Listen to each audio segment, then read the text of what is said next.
Videoya keçməzdən əvvəl qeyd edək ki, Tarix Az kanalında artıq qatıl funksiyası aktivdir. Bu xüsusiyyət sayəsində siz kanalımıza dəstək ola, eyni zamanda yalnız üzvlər üçün xüsusi təqdim edilən imkanlardan yararlana bilərsiniz. Qatıl funksiyası sizə şərhlərdə və canlı yayımda sizi fərqləndirən Səfəvi ordusuna məxsus xüsusi nişanlar əldə etmək, gələcəkdə yalnız üzvlərə açıq əlavə tarix videoları və araşdırmaları izləmək və ən əsası Azərbaycan tarixi ilə bağlı maarifləndirici işi birgə davam etdirmək imkanı verir. Əgər siz də bu təşəbbüsə dəstək olmaq istəyirsinizsə, videonun altındakı qatıl düyməsinə klikləyərək üzv ola bilərsiniz. Diqqətiniz üçün təşəkkür edirik.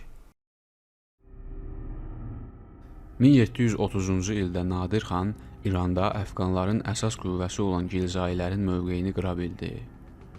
Onlara sonuncu zərbəni Şirazda vuran Nadir, Əşrəfin öldürülməsindən əmin olandan sonra diqqətini dədə-baba torpağı olan Azərbaycana yönəltdi. Bu məqsədlə bütün qüvvəsi ilə Şirazdan çıxıb Xürrəmabada hərəkət etdi. O güc tətbiq etməzdən əvvəl Həmədan hakimi Osman Paşaya məktub göndərib, onun Azərbaycanı tərk etməsini tələb edir. Ancaq Osman Paşa məktubun cavabını hərb meydanında verəcəyini deyir. Nadirin qarşısını almaq üçün Fərrux Paşaya Qızılbaş ordusuna yol boyu zərbələr endirib, Osmanlı əsas qüvvələri ilə birləşmək tapşırığı verilir. Ancaq Fərrux Paşa Nadir xanı özünə rəqib görməyib, onu asanlıqla məğlub edəcəyi düşüncəsi ilə birbaşa Türkman ordusunun qarşısına çıxır. İki ordu Nahəvand yaxınlığında qarşılaşır. Fərrux Paşanın özündən razı olması onun üçün heç də xoş gələcək vəd etmirdi. Çünki Nadir döyüş planının hazırlandığı düşərgədə çoxdan öz casuslarını yerləşdirmişdi. Onlar Fərrux Paşanın özündən razılığı və döyüşün hansı istiqamətdə gedəcəyi barədə Nadirə mütəmmadi olaraq məlumat göndərirdilər. Döyüşün başlanğıcında Nadir hər zamanki kimi üstünlüyü qarşı tərəfə verib, sonda lazımi həmləni edərək qələbə qazandı. Osmanlı ordusu məğlub edilməklə bərabər ordu sərkərdəsi, yəni Fərrux Paşa döyüşdə Nadir xan tərəfindən əsir alınır. Nadir qələbə qazansa da Paşanı azad edib məktubla onu Osman Paşaya göndərdi. Bu xəbər Azərbaycanda olan Osmanlı dəstələri tərəfindən həyəcanla qarşılandı. Onlar başa düşürdülər ki, əgər Nadir şimala hərəkət etsə, buradakı zəngin vilayətləri itirə bilərlər. Nadir isə Osmanlı ordusunu güc tətbiq etmədən ölkədən çıxarmaq istəyirdi. Çünki tabeliyində olan Qızılbaş ordusu illərdir fasilə vermədən hərb meydanlarında idi. Bu səbəblə Osman Paşaya göndərdiyi məktublarında ondan bölgəni tərk etməsini tələb edirdi. Ancaq Paşa Azərbaycanı döyüşsüz vermək niyyətində deyildi. Top tüfənglə təchiz olunan güclü ordusu ilə Nadir üzərinə hərəkat başlatdı. Qızılbaşlar gələn ordunu Həmədən yaxınlığında Məlayir düzündə qarşıladı.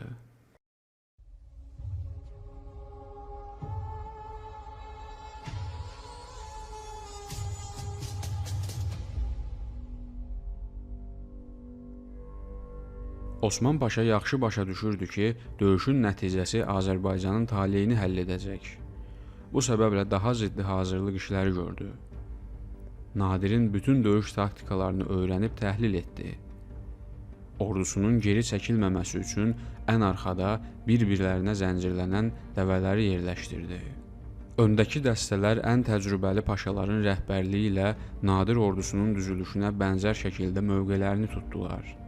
Osman Paşa döyüşü düşərgəsindən idarə edəcəkdi.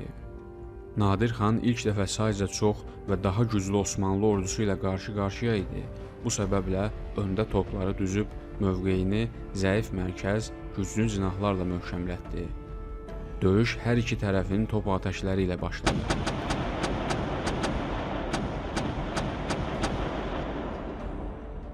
Osman Paşanın göstərişi ilə ilk hücumu Osmanlı sol cinaha etdi.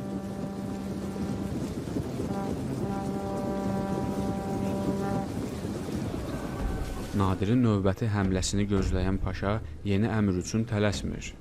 Səfəvi ordusunun sayca az olduğu sağ cinahda şiddətli döyüşlər davam edirdi.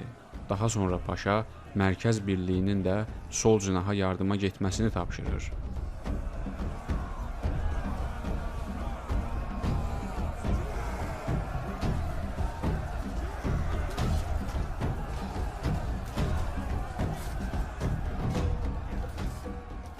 Buna paralel olaraq sağ cinah da Səfəvi sol cinahına hücum etməli idi.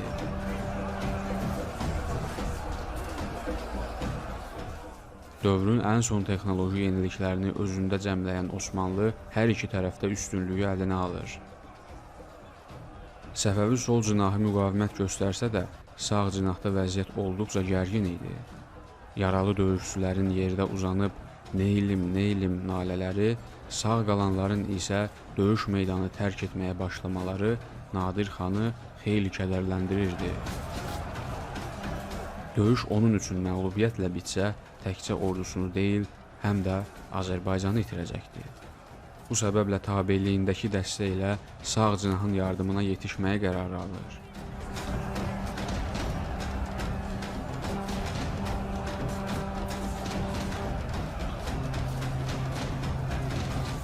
O döyüş meydanına atılıb toppuzu ilə rəqiblərini zərərsizləşdirməyə başlayır.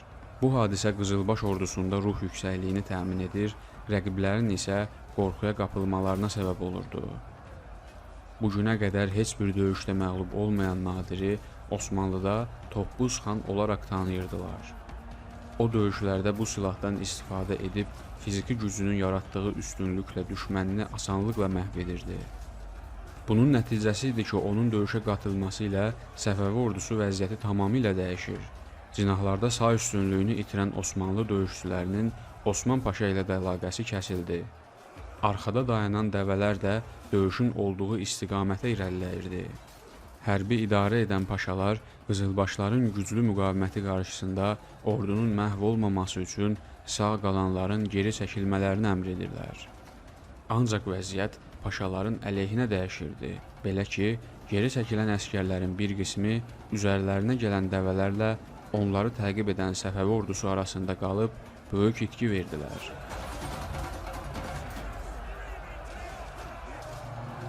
Osman Paşa isə döyüş meydanını tərk edib hakimi olduğu Həmədana yollandı.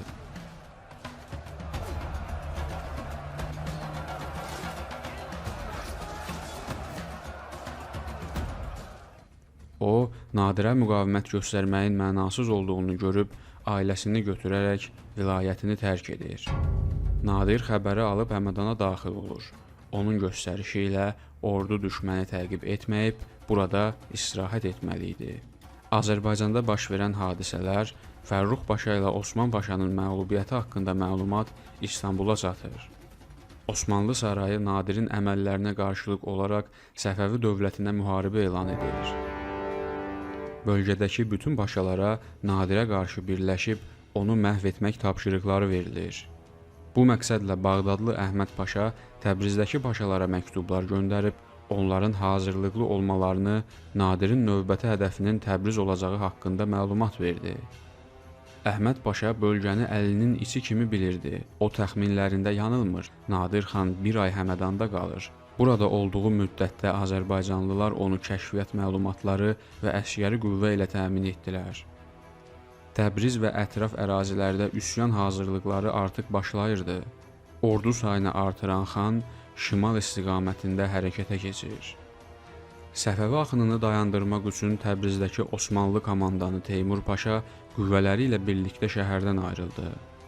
Məğlub edilməz Nadiri məhv etmək şərəfini almaq üçün Mustafa Paşa da dəstəsi ilə birlikdə səfərə qoşuldu. Birləşən ordu Azərbaycanda olan bütün Osmanlı dəstələrini də yürüşə cəlb etdi. Nadir xan da bölgədəki kəşfiyyat birlikləri vasitəsilə rəqiblərinin addımlarını an-ba-an izləyirdi. Səfəvilərin şimala irəliləməsi ilə iki ordu Zərinrudda, Cığatay çayı sahilində üz-üzə gəldi. Nadir xan Rızaqulu xan və Əliqulu bəyin başçılığı ilə cinahları möhkəmlətdi. Təhmasib xan Cəlair tüfəngçi dəstəsi ilə birlikdə öndə dayandı. Onların arxasında Osmanlı ordusunun görə bilmədiyi topçular mövqe tutdular. Nadir özü ordunun ən elit süvariləri ilə arxada dayanıb lazımi cinaha yardım edəcəkdi. Teymur Paşa isə mövqeyini elə seçdi ki, onun bir cinahını yaxınlıqdakı axan çay mühafizə etsin. Özü mərkəzdə dayanıb döyüşü buradan idarə edəcəkdi. Ancaq Mustafa Paşa mərkəzdə dayanmayıb sağ cinahın idarəsini üzərinə götürdü. O Nadirlə qarşılaşmaq üçün səbirsizlənirdi. Ordunun ön hissəsinə Osmanlı topları düzüldü. Teymur Paşanın göstərişi ilə top atəşləri başladı.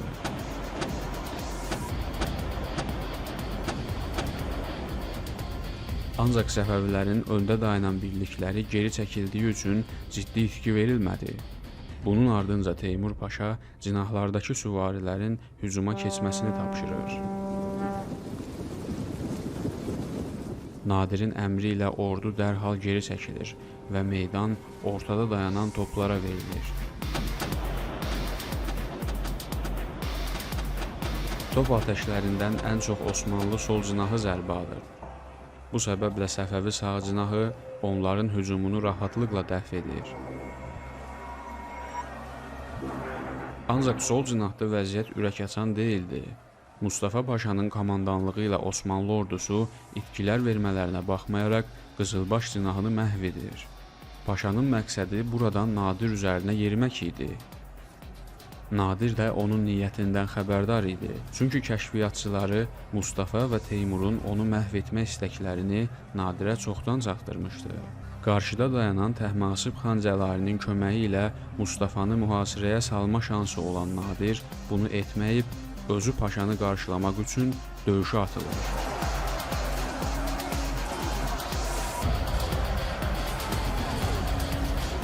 Ordu komandanının döyüşə girməsi Qızılbaşların qələbəyə inamını artırır.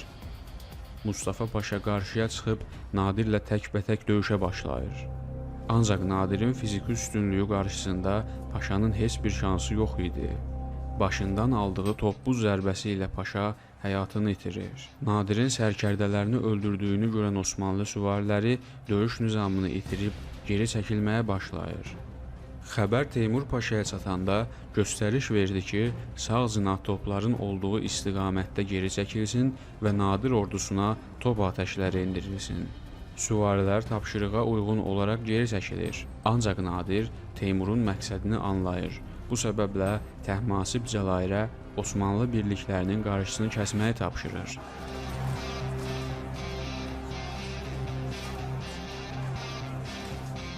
Silahdaşlarını itirən Teymur Paşa ordusunun mühasirəyə düşdüyünü görüb qərar verməli idi. Ya hərb meydanını tərk etməli, ya da döyüşə qoşulub gedişatı dəyişməli idi. O, Osmanlı Paşasına yaraşanı edib atını birbaşa Nadirin üzərinə sürür. Paşanın bu addımı vəziyyəti olduqca gərginləşdirir. İki ordunun da bərabər olduğu döyüşdə qətiyyəti güclü olan tərəf qələbə qazanacaqdı. Toqquşmanın gücləndiyi vaxtda Teymurla Nadir üz-üzə gəlir. Paşa Nadirə qılınc zərbəsi endirsə də, Nadir topbuzu ilə hücumu dəf edib, onun qılıncını iki yerə bölür. Daha sonra çiyninə ağır zərbə endirib, Teymuru atından yerə salır. Əskərləri Nadirin hərəkətlərindən qorxuya düşüb, yaralı paşalarını döyüş meydanından çıxarıb, dərhal geri çəkilirlər.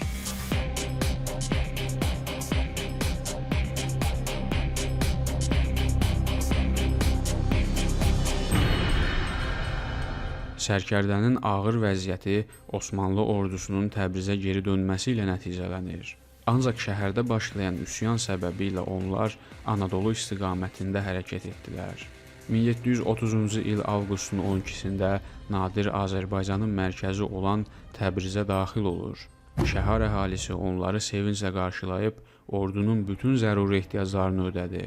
Qələbə şərəfinə şəhərdə hərbi parad və ziyafət təşkil edildi.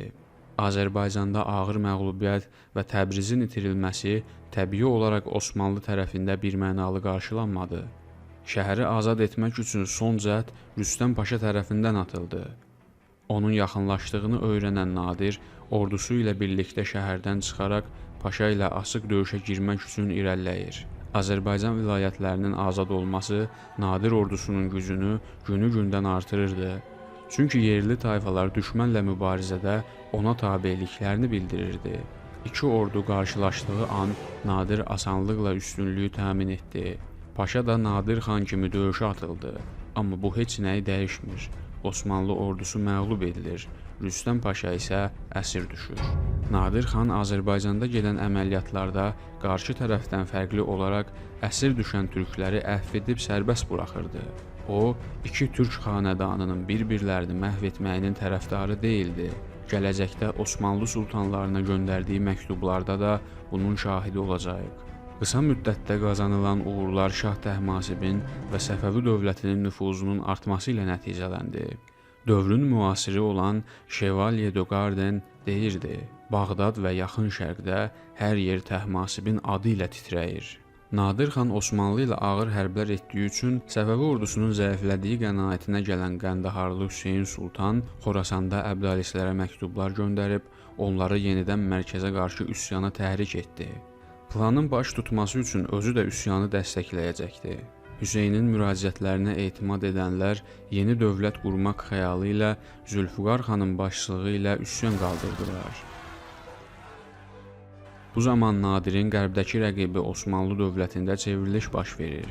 Üsyançılar Sultan 3-cü Əhmədi devirərək yerinə Sultan Mahmudu taxta çıxardılar. Baş verən hadisələr Nadirin qərb cəbhəsindəki əməliyyatları dayandırıb şərqə getməsi üçün şərait yaratdı. Səfəvi komandanının şərqə gəlmə xəbərini eşidən Zülfüqar xan adamlarını kiçik dəstələr halında bölüb Nadirə pusqu qurmaq üçün göndərdi. Belə hücumların birində Səfəvi tərəfi xeyli itki verdi. Top mərmilərindən biri Nadirin olduğu çadıra düşdü. Ancaq xoşbəxtlikdən o həyatını itirmədi. Üsyançıları iki tərəfdən sıxmaq üçün Fərəh istiqamətində yeni qüvvələr göndərildi. Ancaq baş verən döyüşlərdə Əfqanlar qələbə qazandı. Şərqdə Nadir xan üsyanlarla məşğul olduğu vaxt İsfahan sarayında onun əleyhinə təbliğat aparılırdı. Hər nə qədər şahlıq taxtında Təhmasib otursa da, dövlətin faktiki idarəsi, daxili və xarici siyasət Nadir xanın əlində idi. Onun qazandığı uğurlar xanədan mülklərində nüfuzunu getdikcə artırırdı. Bu səbəblə Şah Təhmasib vəzirlərinin də onu dəstəkləməsi ilə Azərbaycanın şimalını Osmanlıdan azad etmək üçün 18 minlik ordusu ilə İsfahanı tərk edir. Bir müddət sonra Nadirin azad etdiyi vilayətlərdən keçib Təbrizə çatır. Buradan yeni Osmanlı sultanına təbrik məktubu yollayıb, onu Azərbaycanı tərk etməyə çağırır. İkinci məktubu Şamaxı hakimi Surxay xana göndərib, ondan tabe olmasını tələb edir. Surxay xan sultana tabeliyini bildirib, Təhmasibin elçilərini edam edir. Bu səbəblə Təhmasib ordusu ilə Naxçıvan üzərinə hərəkətə keçir. Yerli birliklər Səfəvi ordusunun gəldiyini eşidib şəhəri tərk edərək İrəvan qalasına sığınırlar. Şah Naxçıvanı asanlıqla nəzarətə götürüb buradan İrəvana yollanır. Şəhər qalası güclü müdafiə olunduğu üçün ilk həmlələrdə ələ keçirilmir. Bu gündən etibarən Şah ordusunun böhranlı günləri başlayır. Mühasirənin uzanması, hava şəraiti, ərzaq qıtlığı ordunun vəziyyətini getdikcə ağırlaşdırdı. Osmanlılar şaha gələn ərzaq yardımlarını yolda qarət etdilər. Bu səbəblə Təhmasib Naxçıvana çəkilmək tapşırığı verdi. Ancaq yolda Əli Paşanın onu təqibə başladığını öyrənib Təbrizə gəldi. Bağdadlı Əhməd Paşa da Şah hücumuna qarşılıq olaraq Kirmanşaha hücum etdi. Təhmasib mühasirəyə düşmə təhlükəsi ilə üz-üzə idi. Bu səbəblə cənuba doğru hərəkət edir. Bu zaman Əhməd Paşa Həmədana hücum etdi. Şəhəri itirməmək üçün Şah Paşa ilə Kürcan kəndi yaxınlığında üz-üzə gəlir. Əhməd Paşa döyüşmək istəməsə də Səfəvi tərəfindən açılan atəşlər döyüşün başlamasına səbəb olur. Səfəvi süvariləri üstünlüyü ələ alsalar da Yeniçərilərin qətiyyəti qarşısında qızılbaşlar ağır məğlubiyyətə uğrayır. Şah Təhmasib 3000 nəfərlə düşdüyü mühasirəni yarıb güclə İsfahana geri çəkilir. Qələbədən sonra Əhməd Paşa və Əli Paşa Kirmanşah, Həmədan, Xoy, Təbriz, Ərdəbil və Nadirin azad etdiyi bütün vilayətləri yenidən nəzarətə götürürlər. Daha sonra iki tərəf arasında sülh danışıqları başlayır. Osmanlı tərəfi Şah Təhmasibə Arazın şimalının Osmanlı torpağı kimi tanınacağı təqdirdə cənubda qalan Azərbaycan vilayətlərinin yenidən Səfəvilərə veriləcəyini təklif edir. Nadir xan Əfqanlarla mübarizədə olduğu vaxt Şaha xəbər göndərib təklifi qəbul etməməsini tələb edir. Ancaq Şah onun sözünü heçə sayaraq şərtlərlə razılaşır. Bununla da 1732-ci ildə bağlanan Kirmanşah müqaviləsi ilə Şimali Azərbaycan rəsmi olaraq Osmanlı torpağı kimi tanındı. Şah Təhmasib müqaviləni öz diplomatik uğuru hesab edib İsfahanda atəşfəşanlıq və eyş-işrət məclisləri təşkil edir. Bütün olanlar Nadirin fikrini qətiləşdirdi. Artıq çevriliş edib Təhmasibi devirməyin vaxtı idi. O Heratda üsyançıların başçısı Zülfüqar xanı məğlub edib şəhəri azad etdi. Zülfüqar xan geri çəkilib Fərəhdə Saydal xanın əmrində mövcud olan üsyançılarla birləşir. Onların ümumi sayı 40 minə çatır. Ordunun rəhbərliyi isə vaxtilə Nadirə qarşı Heratda mübarizə aparan Allahyar xana verilir. Nadirlə yenidən qarşılaşan Əfqanlı üsyan lideri uğur qazana bilməyib məğlub olur. Bununla da ikinci dəfə baş verən Əbdali üsyanı yatırıldı. Nadir Əfqanların müqavimətini qırsa da onları məhv etmədi. Bunun səbəbi gələcəkdəki planları ilə əlaqədar idi. Belə ki, Səfəvi ordusunun böyük hissəsi xanədana sadiq türkman tayfalarından ibarət idi. Nadirin Təhmasiblə mübarizəsi və gələcəkdə baş verəcək taxt iddiası orduda demoqrafik balansın yaranması ilə nəticələndi. Bu gündən etibarən Nadir ordusunda Əfqanların və Kürdlərin gücündən də istifadə etməyə başlayır. Xorasanda əməliyyatları yekunlaşdıran xan Məşhəddən Sultana və Əhməd Paşaya şahla bağlanan müqaviləni tanımadığını bildirən məktublar göndərir. İsfahana gedən Nadir yolda rusların 1732-ci ildə bağlanan Rəşd müqaviləsinə əsasən Kür çayına qədər olan ərazilərdən çəkildiyi xəbərini alır. Ruslar Nadirlə münasibətləri gərginləşdirmək istəmirdi. Bununla da rusların xanədan torpaqlarını tərk etməsinin birinci mərhələsi reallaşdı. Nadir İsfahana daxil olanda Təhmasib onu qarşılayıb şərəfinə ziyafət verir. Şənliklər 3 gün 3 gecə davam edir. Şah və əyanları dövlət işləri ilə məşğul olmur, günlərini içki və qadın məclislərində keçirirdilər. Nadir xan Osmanlıya qarşı hərbi əməliyyatların başlanmasının vacibliyini bildirsə də, Şah bağladığı sülh müqaviləsini pozmağın onun nüfuzuna zərər vuracağı qənaətində idi. Bu səbəblə Nadir məclislərin birində ordu başçılarını və sərkərdələrini saraya dəvət edir. Onlara şahın vəziyyətini göstərib, işğal altında olan torpaqların azad edilməyəcəyi təqdirdə ölkəni daha böyük fəlakətlərin gözlədiyini bildirir. Bunun ardınca onlardan mövcud vəziyyətin həlli ilə bağlı məsləhət istəyir. Sərkərdələr Nadirə deyir: "Bu dövlət sənin qollarının gücü bahasına mövcuddur. Məmləkət səndən rövnə qalır. İndiki halda idarəçiliyi öz üzərinə götürməlisən." Nadir xan Qızılbaş sərkərdələrinin də razılığını alandan sonra Şah II Təhmasib taxtdan endirilərək ailəsi və hərəmi ilə birlikdə Məşhədə sürgün edilir. Şahın 8 aylıq oğlu Şəhzadə Abbas şah elan edilir. Bu gündən sonra qarşısında maneə olmayan Naib-üs Səltənə Osmanlı üzərinə yeni səfər hazırlıqlarına başlayır. Onun ilk işi Şah Təhmasib zamanında imzalanan Kirmanşah müqaviləsini ləğv etmək olur. Bunun ardınca xanədanın əzəli rəqibi, daim Azərbaycan mülklərində gözü olan Əhməd Paşaya sülh müqaviləsinin ləğvi ilə bağlı məktub göndərib deyir: "Son döyüşlərdə Osmanlı qüvvələrinin əsir götürdüyü Səfəvi əsgərlərini geri istəyirik. Biz həmvətənlərimizin qanı qurumadan qisasımızı alacaq. Bu yaxınlarda döyüşlər başlayacaq. Bağdad havasını udmaq və Bağdad divarları kölgəsində istirahət etmək üçün ordumla Bağdada doğru hərəkat başlayacaq." Əhməd Paşa Nadirin bu sözləri qarşısında qorxuya düşüb, Sultan Mahmuda baş verənlərlə bağlı məlumat verərək mərkəzdən yardım istəyir.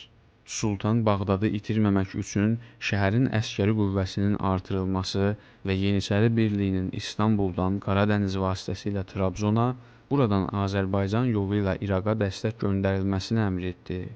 Nadir xan da ordusu ilə Kirmanşaha gəlib əməliyyatlara başlamaq üçün sonuncu addımları atdı. O sərkərdələri, minbaşıları və tayfa başçılarını dəstələri ilə birlikdə toplayıb səfər nitqini söyləyir. Onlar Azərbaycanı, Əfqanlar isə paytaxtı və digər vilayətləri uzun müddət nəzarətdə saxladılar. Allahın şəfqəti ilə bu qüvvələri tutduqları ərazilərdən uzaqlaşdırmaq, əldən getmiş abrımızı geri qaytarmaq mümkün oldu. Allahın dərgahına ümid bağlayaraq mübarizə meydanına qədəm qoyduq. Düşmənlərə güclü zərbə vurduq. Yolunu azmışların qulağına itaət sırğası asdıq. Çalışdıq ki, Yaradanın kərəmini qazanaq və adımız dünyada qalsın. Döyüş meydanına qədəm qoyan şəxs gərək canından, malından və ailəsindən keçməyi bacarsın, özünə cəfa versin, qəddar zamanəyə qarşı mübarizəyə girişsin, ya var dövlətə yiyələnsin, ya da qəbrə girsin, orada ilan və qurbağalara yem olsun. Allahın fəziləti ilə yürüş edərək dövlətə müxalif olanları qovacaq və onların halını pərişan edəcəyik. Əgər içinizdə vətəninizə dönmək, istirahət etmək istəyənlər varsa irəli çıxsın. Bunun üçün sizə pul da veriləcək ki, arzularınıza çatasınız və eyni zamanda bizim uğurlarımız üçün dualar edəsiniz. Kimsə sıralarımıza qoşulmaq və bizimlə birgə xidmət etmək istəyirsə, onu var dövlətlə, yüksək vəzifələrlə təmin edəcəyəm. Nadirin bu çıxışı səfərin ciddiliyindən və ağırlığından xəbər verirdi. O baş qoyduğu yolda ölümü belə gözə alırdı. Bağdadlı Əhməd Paşa qızılbaşların qarşısını kəsmək üçün Əhməd Bacılanın başçılığı ilə 20 minlik ordunu bütün keçidləri tutmaq üçün göndərdi. Nadir xan mövcud şərtlər altında hücuma keçsəydi, böyük itkilər verəcəkdi. Bu səbəblə ordusunu Paşanın təxmin etmədiyi yüksək dağ yamaclarından keçirərək Osmanlı ordusuna arxadan zərbə vurdu. Əhməd Bacılan döyüşdə qaçmaq istəsə də Nadir xan tərəfindən əsir tutulur. Xəbəri alan Əhməd Paşa İraqda ordu üçün lazım olan ərzaq və şirin su quyularının talan edilməsini əmr edir. Bundan başqa Dəclə çayı üzərində olan körpülər də dağıdılır. Nadir xan İraqa daxil olub ordusunu dəstələr halında müxtəlif istiqamətlərdə göndərdi. Onların vəzifələri Osmanlı birliklərinə gözlənilməz zərbələr endirmək, kəşfiyyat məlumatları toplamaq və ordunu ərzaqla təmin etmək idi.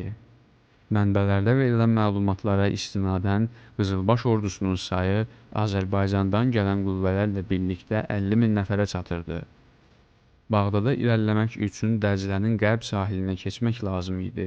Bu səbəblə Nadirin mühəndisləri yeni körpülərin hazırlanmasına başladılar. Onlar hava doldurulmuş dərilərin üzərinə palma gövdələrini düzüb, çətinliklə də olsa ordunun qarşı tərəfə keçməsinə nail oldular.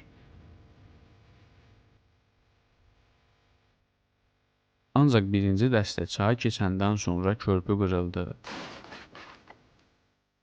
Bu səbəblə yenisinin inşasına başlanır. Nadir xan vaxt itirməmək üçün geridə qalanları gözləməyib yola davam edir.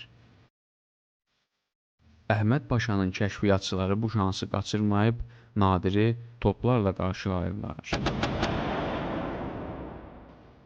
Top atəşləri və Osmanlının qəfil hücumu onların üstün gəlmələri ilə nəticələndi. Nadir xan inadlı müqavimət göstərsə də nəticə əldə edə bilmir.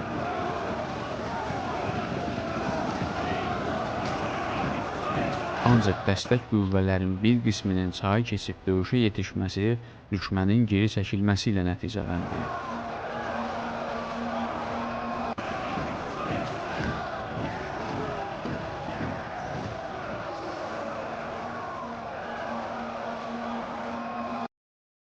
Bundan sonra Nadir vaxt itirmədən Bağdad şəhərini mühasirəyə alır.